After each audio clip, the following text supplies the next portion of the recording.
All right, we'll let these guys get settled. We got Coach House, Mekhi Wingo. Good to see you.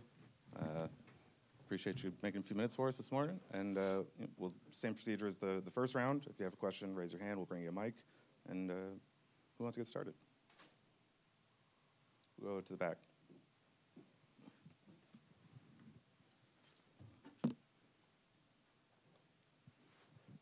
Morning, Coach House. Happy New Year. How are you managing all the defensive linemen that you aren't going to have in this game in terms of your starters, and what challenges does their rushing game have? Yeah, well, first of all, they're excellent at running the football. We all know that. Got a talented back, good scheme.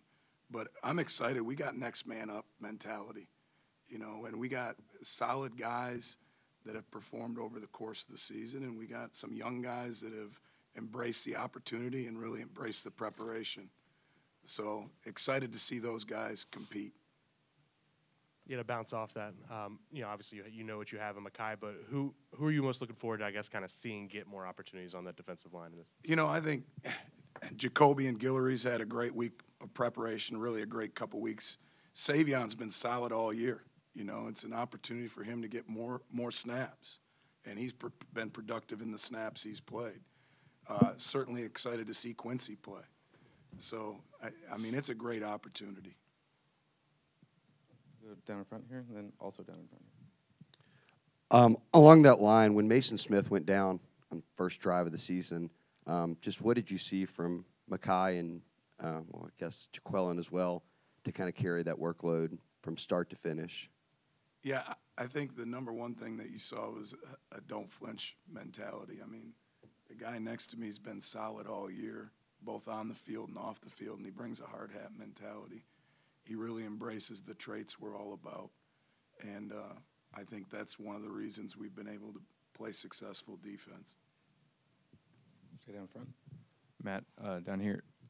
Harold Perkins, what do y'all see for him kind of moving forward into the offseason, going back inside, continuing to kind of be this versatile piece all over the place? What do you kind of see for his future? Yeah, that's the great thing about Harold is he is versatile, right? And we're going to put him in situations kind of like we have this year where he's going to be in an opportunity to play in space and accentuate his talents. As I've said earlier, the great thing about him is the sky's the limit. He's just now scratching the surface of learning football and how to play the game. Right here in the aisle here. Right. Sorry. Back? Sure, we'll go to the back. Then to the aisle. Coach, since Mason Smith's injury, it seems like he goes to everything. He's here with the team, participating. How much some guys disappear when they get hurt? How much are you impressed by that? His commitment to team? Yeah, Mason's a special guy, and he loves ball, and he loves his teammates. He loves the brotherhood. Certainly, that's a special thing, and I think, kind of like you alluded to, he is a little bit different, and he wants to be there. He's constantly learning. If there's a way to improve when you're hurt, it's to learn mentally, and I think he's done that. Hey, Coach. With a guy like Terrence Walsh, how has he sort of developed throughout the year, and is he could he help you out in this weekend's game? Sure, he potentially absolutely could, and he's a guy that kind of has had the natural progression, right? You want to see a true freshman come in and make a difference on special teams, and at the end of the year in particular, he's played really well there. He's developed over the course of the year. So if his numbers called, we're confident that he can go in and make plays. Go to the riser and back up front. During a new scheme, of course, physical reps are always key, but with guys like Mason Smith and Seven Banks, how do you prepare them to adjust? Can you repeat that question again?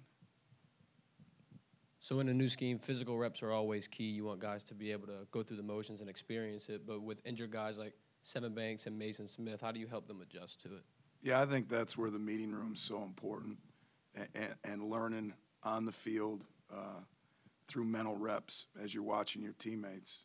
But certainly there's no substitution for snaps on the grass. Down front here. Me. Mekhi, you were, a freshman All-SEC guy at Missouri.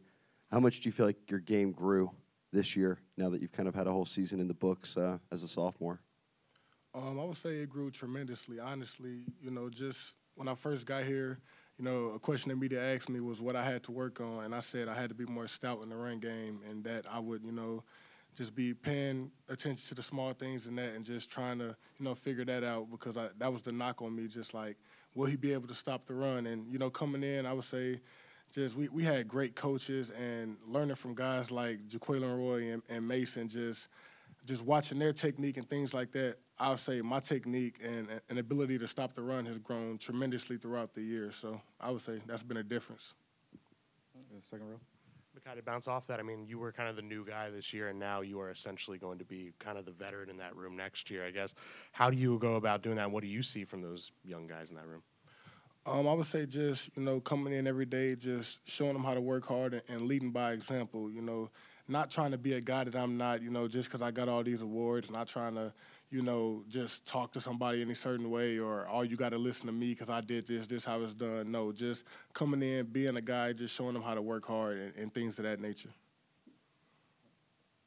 Any additional questions for Coach Mekhi? Okay, take one in the back. Coach, if I could ask you about your son and the year he had at Dunham and he became a real star there in the Baton Rouge area. What was it like to watch him this year? Yeah, first of all, the community embraced him there at Dunham. He learned tremendously from the head coach. It was a great senior experience, and taking away the LSU thing and just being a dad, certainly proud and excited to see where he goes from here. We'll go down front, then there, then here.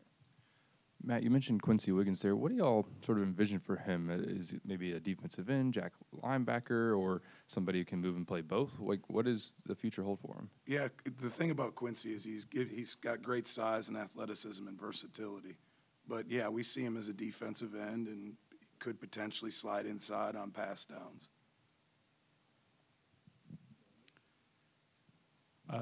Mekhi, obviously you made a decision to transfer and you have certain hopes and aspirations. Did you imagine all this, that you being an All-American selection and you guys winning the West and going to the championship game? Did you imagine the season that you've had personally or that y'all have had as a team? When I was making a decision to transfer, I would say this is definitely something that I imagined, just, being able to come here and play on a bigger stage and just with the dream they told me when I was, during the recruiting process, it was definitely, we wanted to win a national championship here. And I would say we took a step in the right direction. It didn't, end how we wanted it necessarily, but we still have a chance to end the season on the right foot and get a win. Coach, curious, just defensive back, y'all took a ton of transfers going into this past season. What was the toughest part of making that work, and how do you think they did? Do you think they kind of exceeded expectations in terms of kind of really coming through for y'all in some big games? Absolutely, and I'll be honest with you, I love how those guys have bought into each other. I've loved how they've grown together. Probably the biggest challenge isn't necessarily scheme. It's learning how to play with another guy. Mekhi will tell you that. There's a certain chemistry that only snaps can take. You learn personalities as you play, and personalities on the field aren't necessarily the same personality off the field. And really proud of how those guys have put their personal egos aside and bought into the team.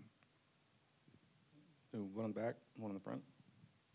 Mekhi, Nathan Rivas with News 6 CBS in Orlando. I know you just mentioned about getting that last win. How important is it to get this final win this season? How excited are you just to play on January 2nd?